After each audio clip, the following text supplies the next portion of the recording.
Sir क्या शुभ नाम हुआ आपका? मेरा नाम रियाजुद्दीन।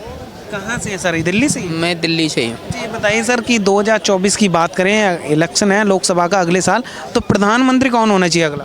प्रधानमंत्री तो जनता चुनेगी, ये तो जनता के ऊपर है। प्रधानमंत्री अगर मैं कह दूँगा जी मैं आपको चुन दूँ तो ऐसे थोड़ी ना हो जाएगा।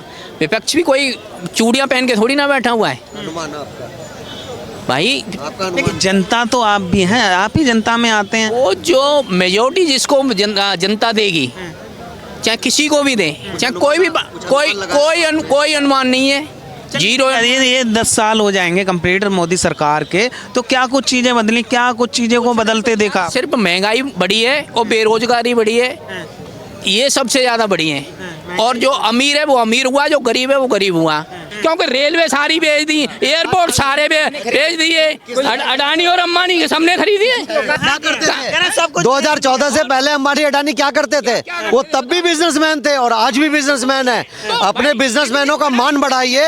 हमारे देश में ऐसी मानसिकता बन रही है। आम पब्लिक का बिजनेस बढ़ गया। आप बता दो मुझे, आम पब्लिक नहीं, आप बताइए अडानी अंबानी इस देश के नहीं है क्या? मेरा बढ़ गया। हाँ बिल्कुल, आम आदमी का बिजनेस बढ़ा है और नोटबंदी के बाद ज्यादा बढ़ा है। इनसे ये पूछिए ये अमेरिका को किस लिए जानते हैं? अमेरिका को किस लिए जानते हैं? अब आप बात सुनिए मेरी, अब बात सुनिए मेरी। किसी भी राष्ट्र को तब जाना जाता है जब उसके एम्प्लॉयमेंट होते हैं, ठीक है। और जो अडानी ने किया है वैसे हम एक नहीं 1000 अडानी चाहते हैं हिंदुस्तान में। क्यों? बिल्कुल, हमारे जो व्यवसायी हैं, जो दिन रात मेहनत कर रहे हैं, देश को आगे बढ़ा रहे हैं, पूरी दुनिया में व्यवसायी काम करते हैं। तो जैसा भाई ने कहा कि ऐसे ऐसे अंबानी अडानी जैसे हजारों अगर हमारे देश में व्यवसायी हो जाएंगे तो ये देश शिखर पे पहुंच जाएगा।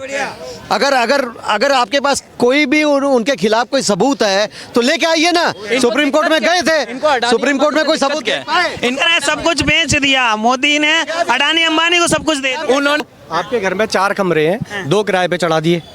किराएदार का घर हो गया क्या? वो बिल्कुल नहीं। किराएदार का घर हो गया क्या?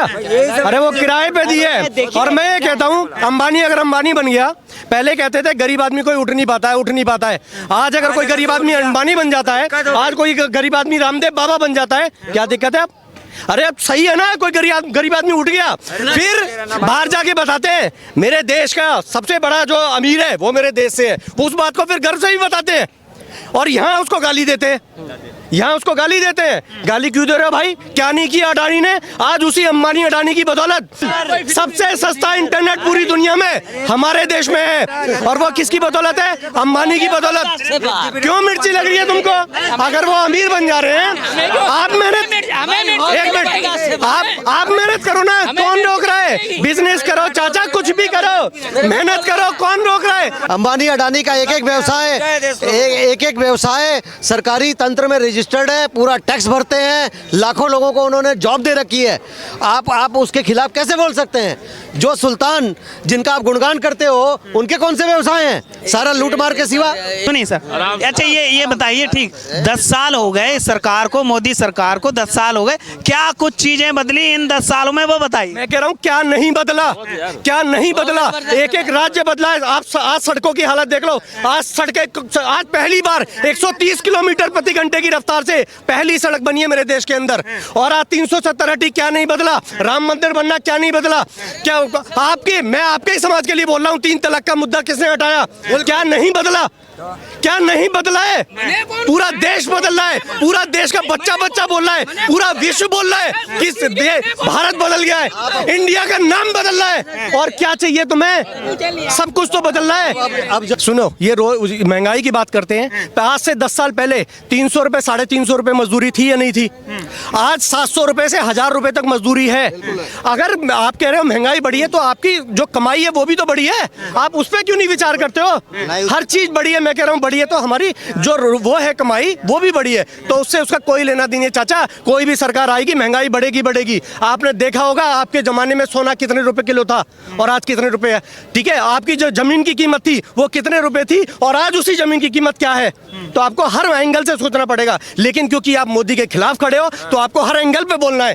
ऐसा मत करो। संसद में सुनिए, गलत कह रहे हो, ये गलत नहीं, ये बिल्कुल गलत कह रहे हो आप। मोदी के खिलाफ कोई नहीं है, खिलाफ है महंगाई के, बेरोजगारी के। नहीं, महंगाई बेरोजगारी, अरे यार ये कह रहे महंगाई नहीं है, आप कह रहे महंगाई भाई साहब कह रहे हैं महंगाई तो है नहीं, अगर महंगाई है तो इनकम भी बढ़ी है। इनकम भी तो बढ़िया चाचा, वो इनकम का क्या कह रहे हो? मेरा 100 पहले 100 गज के प्लॉट की कीमत 2 लाख रुपए थी। पहले 100 गज के प्लॉट की कीमत 2 लाख रुपए थी, आज 100 गज के प्लॉट की कीमत 20 लाख रुपए है। आप उस पर क्यों नहीं विचार कर रहे हो? जब 450 रुपए का सिलेंडर मनमोहन सिंह की सरकार में हुआ तो श्रीमती ईरानी सिलेंडर को सर पे रख के कूद रही थी, हैं? आज 1200 रुपए का सिलेंडर खरीदना पड़ रहा है, सिलेंडर खरीदना पड़ रहा है। अब श्रीमती ईरानी अब नहीं आ रही, कहाँ गई पता नहीं, गुम हो गई। मैं बाबूजी की बातों का खंडन करना चाहूंगा। मैं ये कहना चाह रहा हूं सर जी से कि 2014 में गैस सिलेंडर का दाम 500 रुपए था। कितने लोगों के पास गैस सिलेंडर था, पहले हमें ये बताएं। पहले हमें यह बताएं कि कितने लोगों के पास गैस सिलेंडर था। अगर अंकल गांव से बिलोंग कर रहे होंगे, अगर अंकल की जड़ें गांव से रही होंगी, तो अंकल को यह पता होना चाहिए कि जब हमारे यहाँ बरसात का सीजन चौमासा, जिसे हम लोग अपने हिंदी उत्तर भारतीय क्षेत्रों में कहते हैं, उस चौमासे के दिन में हमारी बहुएं हमारे घरों में चूल्हे नहीं जलते थे और खाने के लिए भोजन नहीं मिलते थे। अगर बाबूजी गाँव से होंगे तो इनके बेटे की अगर खुद की शादी हुई होगी तो इन्हें सिलेंडर लेने के लिए 3 दिन अपना रोजगार त्याग करके लाइन लगा करके तब सिलेंडर मिलता था, वो भी ब्लैक में मिलता था और 1400-1500 रेट में मिलता था। अगर बाबूजी गांव में हुए होंगे, अगर बाबूजी गांव से जुड़े होंगे, तो बाबूजी को यह पता होगा कि हमारी ऐसी कई महिलाएं होती थी जो छोटे तबके की, जो मजदूरी करने वाली होती थी, वो बेचारी सुबह 4 बजे उठ जाती थी और 4 बजे उठने के बाद ईंधन जलाती थी। वो गन्ने छिलके, गन्ने की पाते लेके आते थे और अदर चारे ईंधन के लिए व्यवस्था करती थी और उसके बाद 7 बजे तक वो खाना बना करके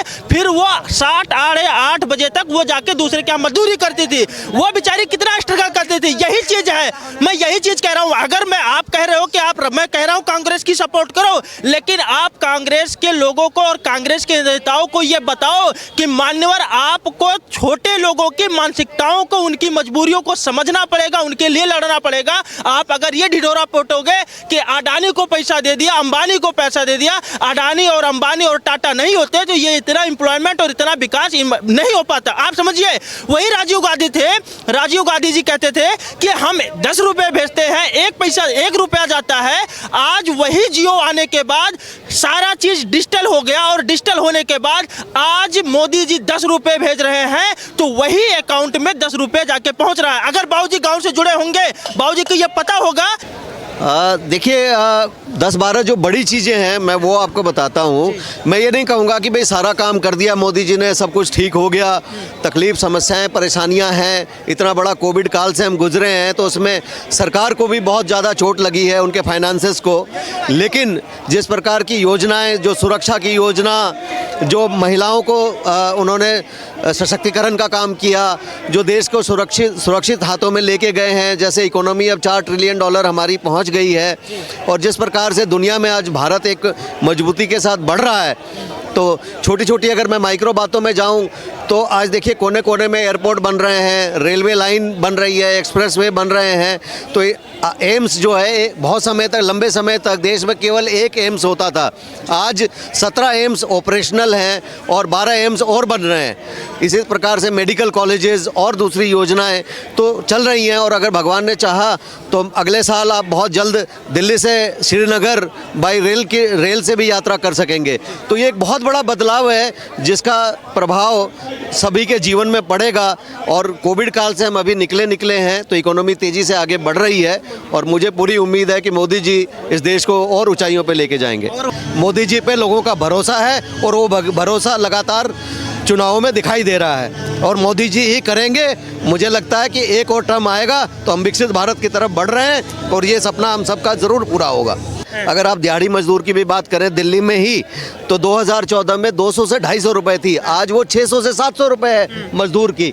तो देखिए बेरोजगारी तो ये सरकार जो है वो व्यवस्था खड़ी कर रही है, चीज़ें नई नई बन रही हैं, लेकिन अगर आप काम ही नहीं करेंगे या कुछ करना ही नहीं चाहेंगे तो उसके लिए सरकार कुछ नहीं कर सकती है। इनकम 2 से 3 गुना 2014 से लेकर अभी तक हो चुकी है। अभी जो है हमारे आंकड़े छोड़ दीजिए, एक विदेशी बहुत नामी गिरामी जो है अखबार और चैनल, उन्होंने सर्वे किया तो सर्वे में आया कि 13 करोड़ लोग गरीबी रेखा के ऊपर आ गए। और गरीबी रेखा जब हम बोलते हैं तो जिसकी आय इतनी हो कि उसका गुजर बसर हो सके, आज की डेट में 6,700 रुपये महीना जो है वो गरीबी रेखा के नीचे की आय मानी जाती है। तो उससे ऊपर की आय में 13 करोड़ लोग आ गए। तो अलग अलग अगर बहुत सारे माध्यम से जब आप डेटा को एनालाइज करके देखेंगे तो गरीबी जो है हमारे यहाँ कम हुई है। जहाँ तक महंगाई की बात है, महंगाई की दर 4% से लेके 5% है, जो कि बहुत ही रीजनेबल और कंट्रोल्ड लेवल पे है। देखिए जैसे जैसे इनकम बढ़ेगी, जनसंख्या बढ़ेगी, देश तरक्की की ओर बढ़ेगा तो थोड़ी महंगाई रहेगी, क्योंकि अगर महंगाई नहीं होगी तो अर्थव्यवस्था नीचे की तरफ जाती है।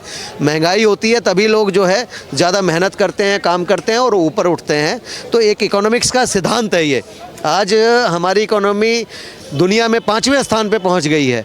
अगर विकास नहीं होता, काम नहीं होता तो ऐसा नहीं होने वाला था। और 2027 में हम तीसरी बड़ी अर्थव्यवस्था बनने वाले हैं। और अब तो विकसित भारत की तरफ जब बात कर रहे हैं 2047 की, तो यहाँ से हम लगभग 8 से 9 गुना की छलांग लगा सकते हैं। ज़रूरत है कि सभी को साथ लेके चलने की, सभी को मिलाने की, सभी को समझाने की। तो इसीलिए मोदी जी ने बोला है सबका साथ, सबका विकास, सबका प्रयास और सबका विश्वास। तो ये विश्वास सबको लाना पड़ेगा। अगर कहीं कोई कमी है, कुछ है तो हम बातचीत कर सकते हैं, लेकिन कोई झूठा अपने मन में एक आंकड़ा बना के बैठ जाए तो उससे कुछ नहीं होने वाला। देश आगे चल चुका है, लोग जो है मोदी जी के साथ हैं और मुझे लगता है मोदी जी हमारे देश को विकसित भारत की तरफ बढ़ा के ज़रूर रहेंगे।